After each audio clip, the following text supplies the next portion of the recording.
The City of Lawrence Police Merit Board Commission will come to order at 6:02 p.m. We have a quorum, so we will initiate with the Pledge of Allegiance. Gail, would you lead us, please? Allegiance to the flag of the United States of America, to the republic for which it stands, one nation, under God, indivisible, with liberty and justice for all.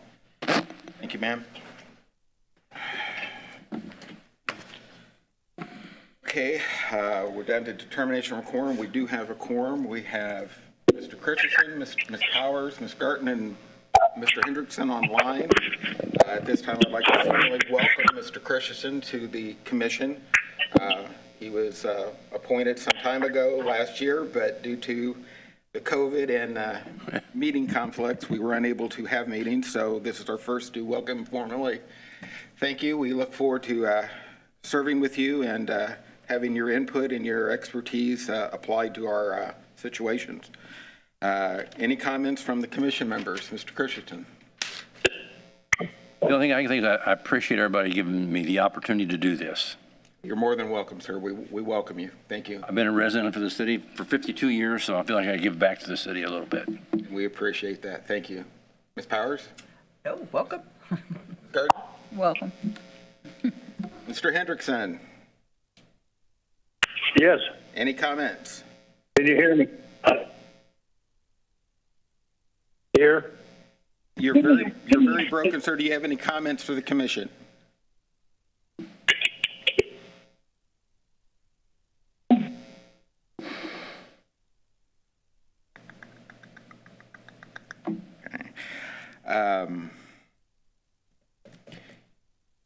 Bob, do you have Kathy's phone number?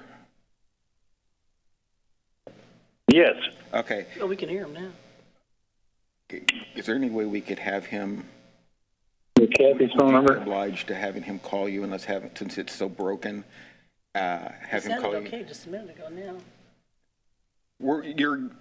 You're very broken, Bob. I was wondering if you could maybe call Kathy and we could have you on a secondary line. We can try that. In addition to, Kathy. Because he needs to be visible to in vote. addition to, do not delete your online presence. We need to see him to vote. Right. I'm just trying to make sure Yeah. if he wants to be heard, he's able to. And if we have a backup here, so we'll take a moment for that.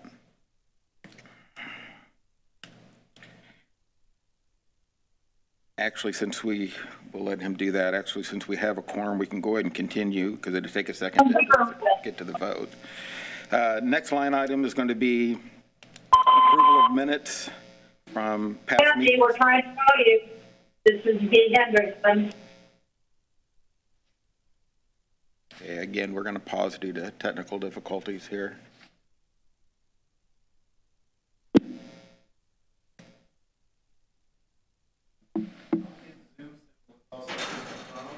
Sorry, kids. I'm trying to call Kathy, but I got an answering machine. Okay. I don't have my smartphone. I've got a backup phone because mine is down. Because it appears so your indication, I'm talking to the technology expert here, your indication is he's using his cell phone right now to zoom in. Therefore, we would need his wife to call Kathy. He can turn on his camera feed inside the Zoom app. I don't know, it looks like he dialed the numbers. Okay. So if he's using his phone itself, he can't do this.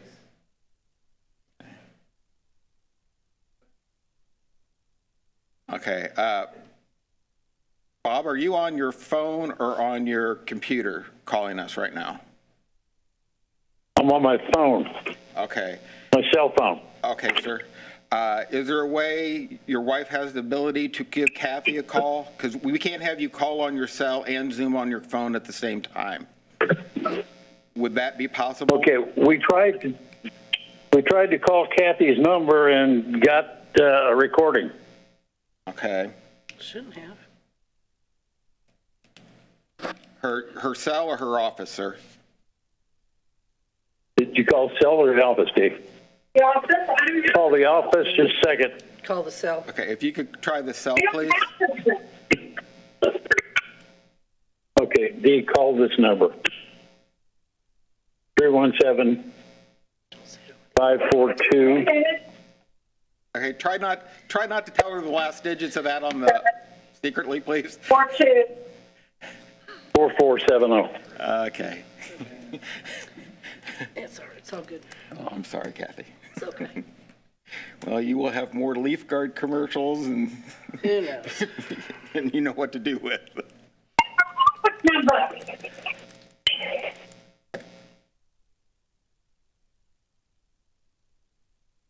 How about 312? I'm sorry. 17. No, 312. 317. 312. 626. 6799. 799. Oh, that's to log in. That's to dial into this phone, I think. What did you do?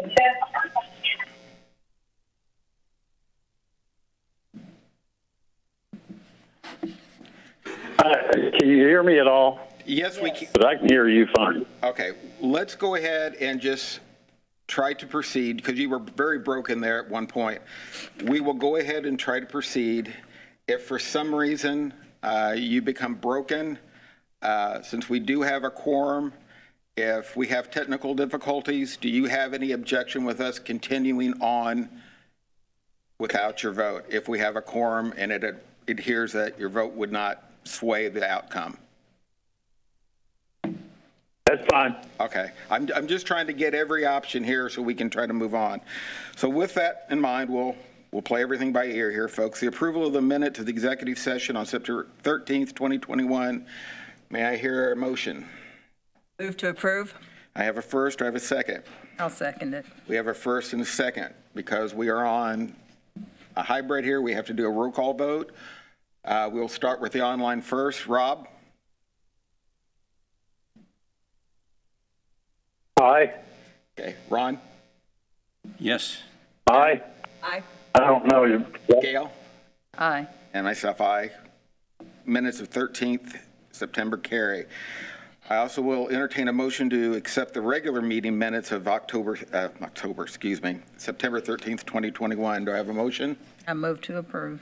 We have a first, we have a second. Second. We have a first and a second. Call the vote. Bob? Aye. Ron? Aye. Karen? Aye. Gail? Aye. And myself, aye. They approve. All minutes are approved. Their motion. Next order of business is election of officers. In actuality, we were supposed to have gotten this and the next item done in December, but due to the emergency order, we were allowed to extend it to tonight. So at this point, we will open up nominations for the offices of President, Vice President, and Secretary. We will go in that particular order. As soon as nominations are closed, we will then proceed to a vote. If there's only one person nominated to the office, we will continue with a election by acclamation and no vote will be necessary. If there is more than one nomination, then a roll call vote will take place. With that being said, do I have any nominations for the office of President? I nominate you, Charles. We have a nomination of myself, Charles Wheeler. Do we have any other nominations for office of President? Although it is not standard procedure, it is an acceptable procedure to call the nomination 3 times. Nomination for President once, twice, 3 times. And then no more nominations being put forward. The nomination for President for myself, Charles Wheeler, I will be elected by acclamation, and I continue my term. We'll move down to the office of Vice President. Nominations are open on the floor for Vice President. Do I have any nominations? Nominate Gail Garten. We have a nomination for Gail Garten. I second that nomination.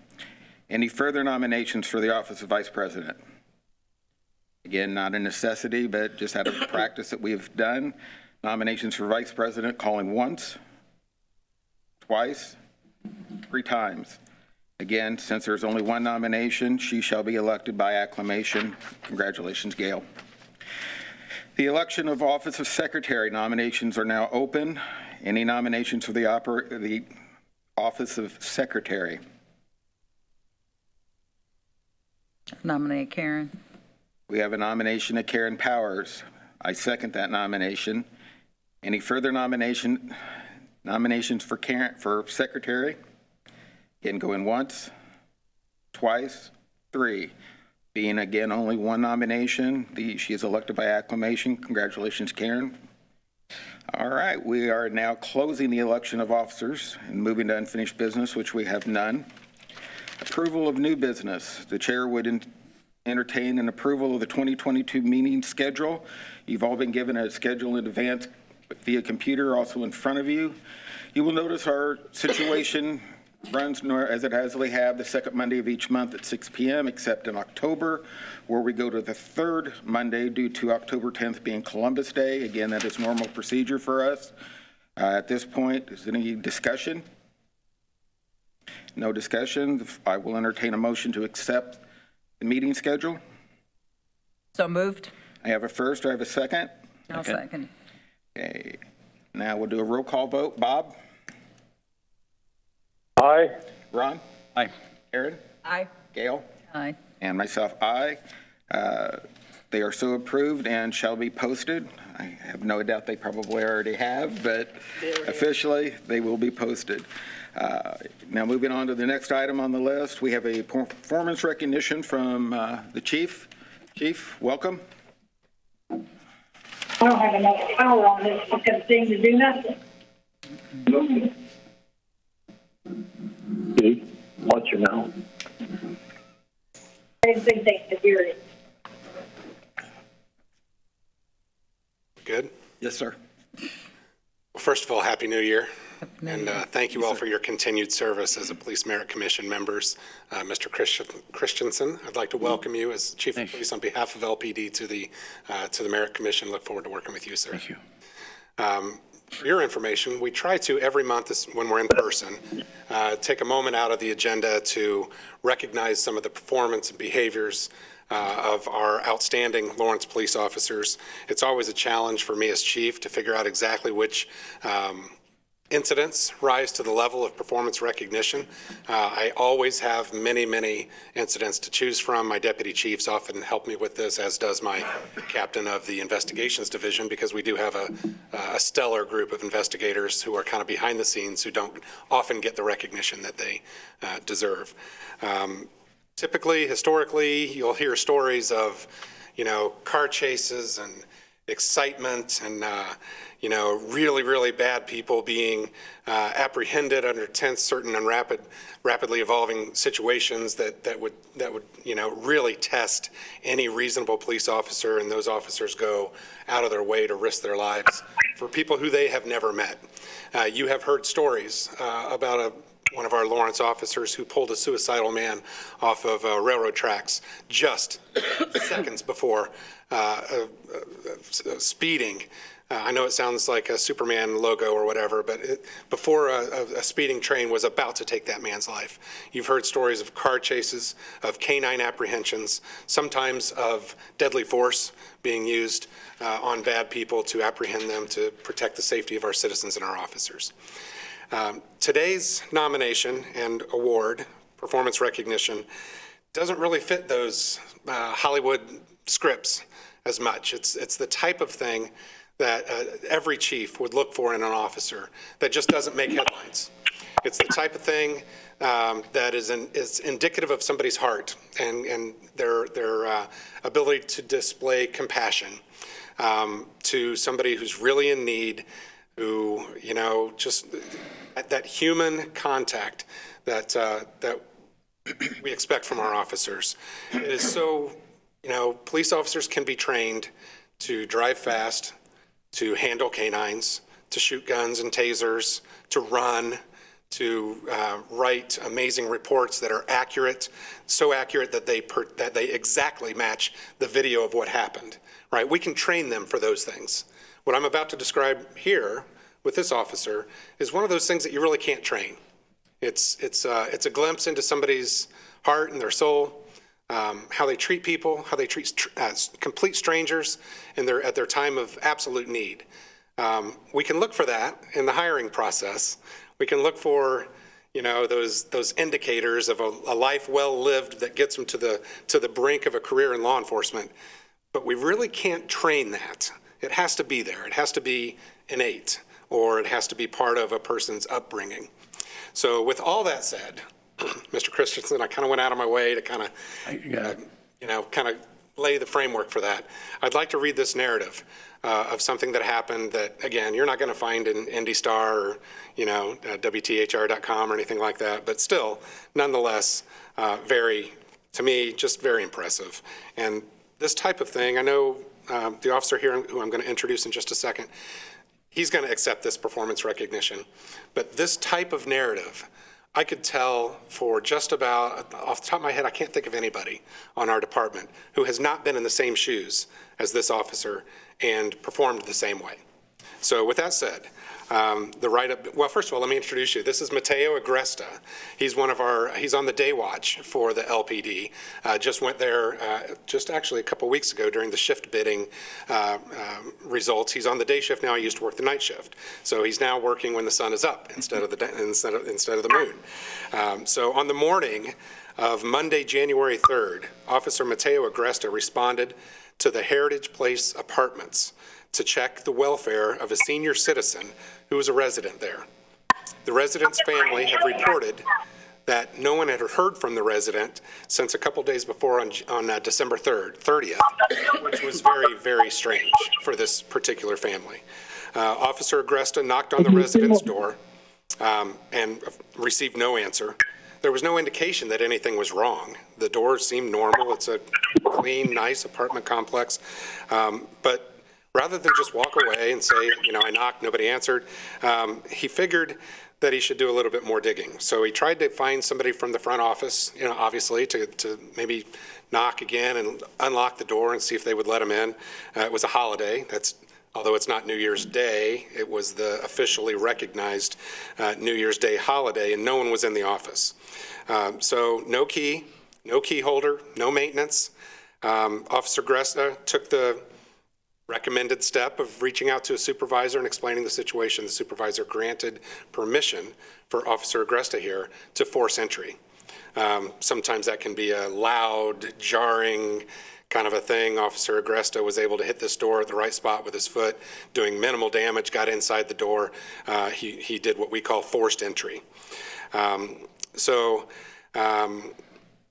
Immediately, he went into this down this short little hallway into a living area, found a sectional couch that had the resident that was laid out on the couch, barely conscious. Her eyes were sort of half open. She was breathing. Officer Agresta took her pulse, I believe, not fully understanding if she could even understand him. He was talking to her, trying to calm her, to let her know everything's okay. We've got help is on the way. Officer Agresta here is a certified EMT, emergency medical technician. He came to Lawrence from Indianapolis EMS services, where he worked for many years. He requested that EMS respond from the Lawrence Fire Department. He started to assess the patient to evaluate her condition, providing comfort to the semi-conscious yet breathing patient. He evaluated the scene to determine the potential cause for the medical condition. And when the patient's family member arrived, Officer Agresta offered calming reassurance to that family member. I had the privilege of watching the body-worn video of this particular incident, and I heard on the phone, he had the daughter on speakerphone while he's talking to the mother, and the daughter was beside herself, as any of us would be, at determining that her mother was in a very dire situation, and he was able to calm her and let her know everything's going to be okay. Medics are on the way. I'm here with your mom. He took a blanket and rolled it up, and he lifted it up underneath her head to give her comfort. Anyway, Officer Agresta's professional, calming demeanor was contagious as he obtained information from the daughter over the phone that he knew would be important to the responding EMS crew. The patient was transported by ambulance to a local hospital for further treatment and evaluation. And at the end of the day, Officer Agresta's decisive actions at the scene, along with his professional, calming demeanor, are exemplary. Officer Agresta certainly contributed to saving this patient's life, without a doubt, while at the same time providing a source of strength and comfort to the concerned family members. He did all this by himself, by the way. There were no assisting officers, and he was in the apartment with the patient for probably 5 or 6 minutes by himself before medics arrived. He knew that the front door was secure and that medics would have trouble getting in. So one of the neighbors who came down to see what all the commotion was about, he directed that neighbor to go downstairs and let the medics in, which that neighbor did. So just overall, again, you're not going to find this on the nightly news, but this is just the type of thing that I just felt it was important to highlight, the kind of the lower level things that are just as important, in my opinion, in terms of the service that Lawrence police officers provide on a daily basis, and really good police officers everywhere. So please, if you would, join me in commending Officer Agresta for his valiant efforts. Thank you. John, thank you.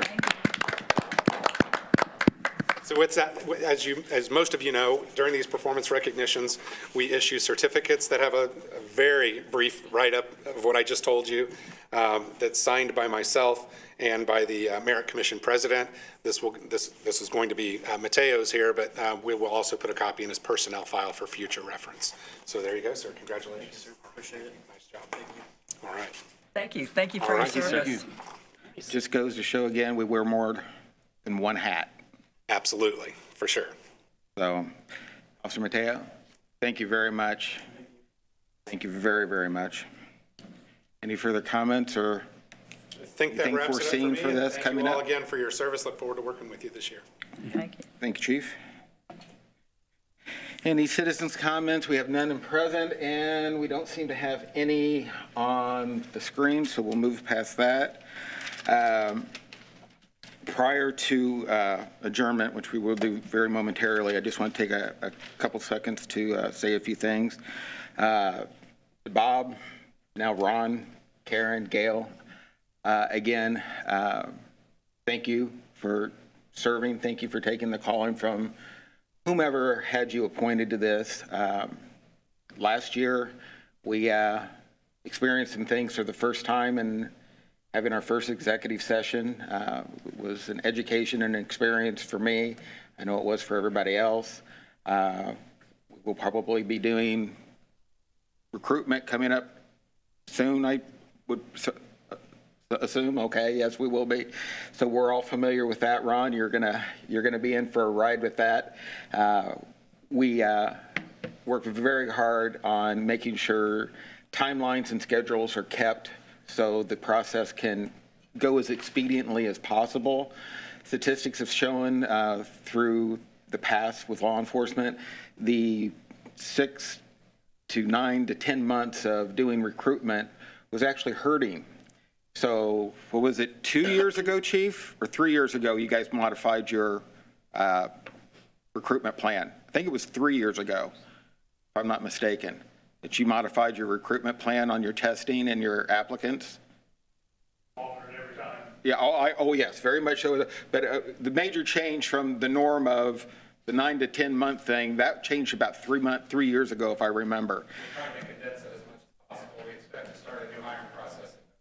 February, okay. So those of you that have been on understand that you'll be getting those last minute phone calls and messages from me going, hey, we need to call an emergency meeting. I do my best to try to make them work with the meetings that we have posted because we all schedule for that, but sometimes we can't. So we know we got that coming up, and again, I thank you for that. But I very much look forward to another year working with you. Some of you may have overheard prior to the meeting start that I had spoke to the chief reference the performance recognitions. And I wanted to have a discussion with him, with your permission, of course, of expanding our performance recognition to any outstanding civilian that may contribute in assisting the police. Yes, we are primarily the Police Merit Board Commission, and we do recognize these officers who do things above and beyond, which is exactly what we had today. But then again, we also have citizens out here that I know when I was on, there were times I couldn't have achieved what I achieved without a citizen stepping up and telling me, hey, look at this person, or hey, do this. So there are those people out there. And if we ever have one of those that steps up and wants to be acknowledged, some people don't. They want to be the silent type, which I understand. But I will leave that discretion up to the chief. If he wants to bring forth somebody, with your permission, I would like to expand that out to specialized civilians that take extraordinary steps to assist the community and our law enforcement. Is there any discussion or objection to that? No, I think it's a good idea. None? I would think that decision would rest with the chief and. Right, that's why I was just wanting permission to have that discussion with him, if that's fine with the body. Okay, thank you, Chief. We will talk about that in further detail. Thank you very much. And is there any other comments or any other business to come before us? None being heard, we will close at 6:28 p.m. We stand adjourned.